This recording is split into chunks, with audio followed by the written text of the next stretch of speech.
Praktikum IPA di SD, Modul 1, Makhluk Hidup. Kegiatan Praktikum 1, Ciri-ciri makhluk hidup.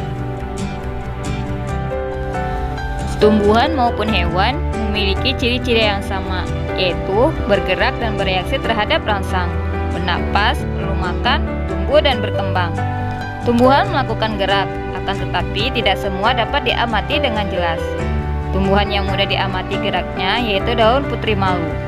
Pada saat kita menyentuhnya, dia akan menutup.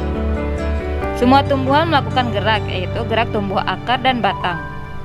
Gerak lainnya yaitu gerak reaksi terhadap rangsang, misalnya gerak batang dan daun yang mengarah ke sinar matahari.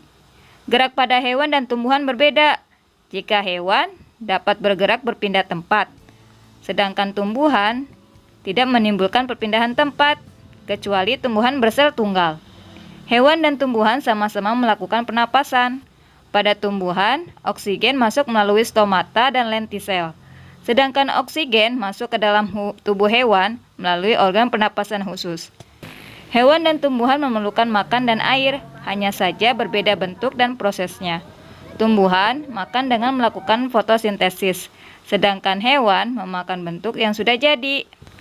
Hewan dan tumbuhan sama-sama tumbuh dan berkembang, bertambah ukuran tinggi dan besar maupun beratnya.